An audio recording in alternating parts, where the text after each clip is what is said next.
Hai, halo, apa kabar semuanya teman-teman netizen dan sahabat-sahabatku semuanya. Ada yang menarik nih ya. Ini terkait dengan ikutnya Kapolri dalam Komite Reformasi Polri yang dibentuk oleh Presiden ya. Mesti Pak Kapolri ini telah membentuk tim reformasi internal ya. Ini banyak menimbulkan banyak pertanyaan tentunya ya. Yang pertama adalah mungkin independensi, yang kedua adalah efektivitas, dan yang ketiga mungkin arah reformasi itu sendiri ya. Jadi kita tahu semua bahwa Kapolri Jenderal Listio Sigit Prabowo ini membentuk tim transformasi reformasi ini pada 17 September 2025.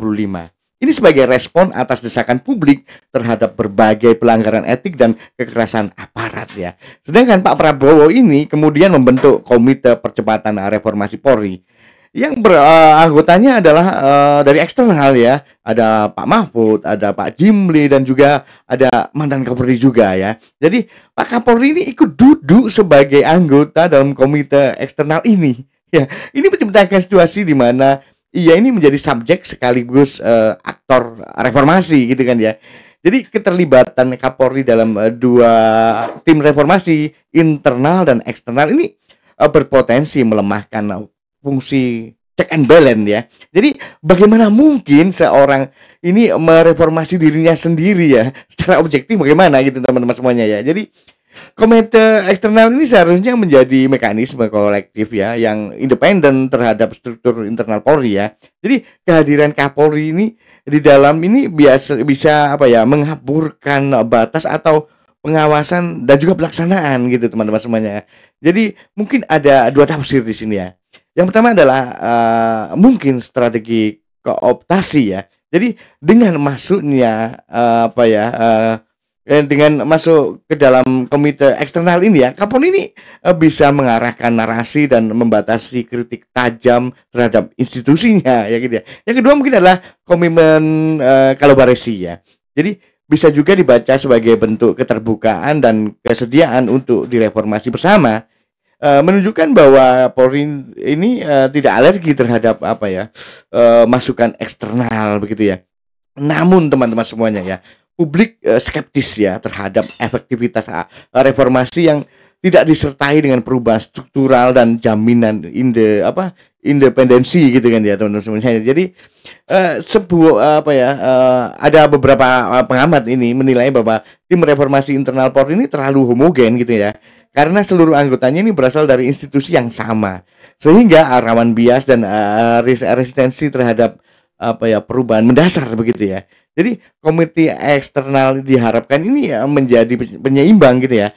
Namun kehadiran aktor utama dari dalam gitu ya, seperti Pak Kapolri ini justru bisa menghambat kritik tajam dan solusi radikal begitu deh. Gitu ya teman-teman. Atau mungkin bagaimana teman-teman semuanya ya. Dan bagaimana jika Pak Kapolri ini tidak ikut dalam tim eksternal percepatan reformasi Polri ini? Jadi coba kita bahas ya. Jadi absennya Kapolri dari tim eksternal akan memperkuat persepsi bahwa komite tersebut benar-benar independen gitu kan ya. Jadi bebas dari pengaruh institusi yang sedang direformasi tentunya. Ini membuka ruang bagi kritik tajam, evaluasi objektif, dan rekomendasi radikal yang mungkin tidak nyaman bagi Polri, namun sangat dibutuhkan ya. Jadi reformasi ini yang sejati ini menuntut keberanian untuk membiarkan institusi dikritik dari luar tanpa intervensi dari dalam tentunya ya. Jadi Kapolri adalah pimpinan institusi yang menjadi objek reformasi ya. Jadi keterlibatannya dalam tim eksternal ini berisiko menciptakan konflik kepentingan gitu kan ya. Dan di mana ia bisa mempengaruhi arah ya reformasi agar tidak menyentuh aspek-aspek yang sensitif gitu ya. Dengan mungkin dengan tidak ikut ya, fungsi pengawasan dan evaluasi ini menjadi lebih murni dan publik bisa lebih percaya ya pada hasil tim kerja eksternal gitu kan ya teman-teman semuanya ya. Jadi reformasi internal dan eksternal ini seharusnya berjalan paralel dan namun saling mengawasi begitu ya. Jika Kapolri ini hanya fokus pada reformasi internal, maka tim eksternal bisa berfungsi sebagai penyeimbang dan kontrol ya, mengontrol begitu kan ya. Jadi ini menciptakan mekanisme dua arah, internal melakukan perbaikan yang eksternal ini menilai dan mengoreksi tentunya kan seperti itu ya. Jadi ada di sisi lain ini mungkin ya dengan tidak adanya keterlibatan Kapolri ini bisa menimbulkan resistensi dari dalam Polri ya. Jadi reformasi eksternal ini bisa dianggap sebagai intervensi politik ataukah ini ancaman terhadap otonomi institusi ya. Jadi tanpa komunikasi yang baik, rekomendasi eksternal ini bisa diabaikan atau ditolak mentah-mentah, terutama jika tidak ada jaminan implementasi kan begitu kan teman-teman semuanya ya. Jika Kapolri ini tidak terlibat ya, maka tanggung jawab implementasi rekomendasi eksternal sepenuhnya ini berada di tangan Presiden dan DPR ya. Jadi ini menuntut komitmen politik yang kuat untuk menindaklanjuti hasil evaluasi, termasuk jika menyangkut restrukturisasi ya, revisi undang-undang atau pergantian pejabat gitu kan ya teman-teman ya. Jadi mungkin seperti ini ya. Jadi mungkin dengan ketidakhadiran Kapolri ya, ini dalam tim eksternal ini bisa menjadi langkah strategis untuk menjaga objektivitas dan juga integritas reformasi itu sendiri. Namun hanya ada efektif jika ada komitmen politik untuk menindaklanjuti rekomendasi terhadap secara nyata kan begitu ya. Tanpa itu reformasi bisa hanya jadi wacana tanpa gigi begitu ya. Oke, mungkin terima kasih sudah menyimak video ini.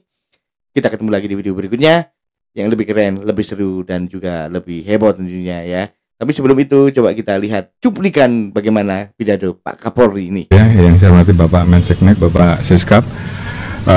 Mohon maaf rekan-rekan tadi mungkin di lapangan tadi Pak Kapolda Metro sudah memberikan penjelasan dan karena kami baru selesai melaksanakan rapat, jadi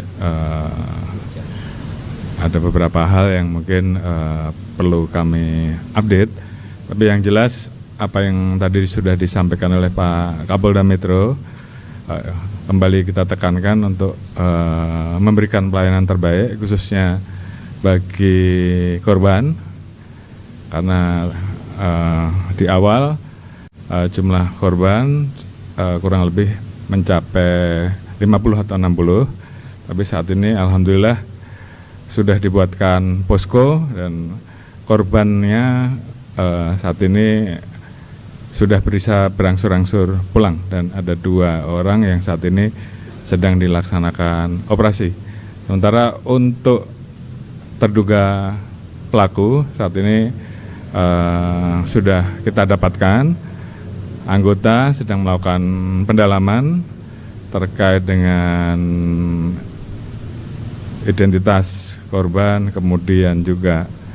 Nah, seperti itulah ya. Jadi cuplikan pidato Pak Kapolri dalam tim eksternal tadi teman-teman semuanya. Oke, terima kasih sudah menyimak video ini. Kita ketemu lagi di video berikutnya yang lebih keren, lebih seru dan juga tentunya lebih heboh ya. Salam sehat untuk kalian semuanya.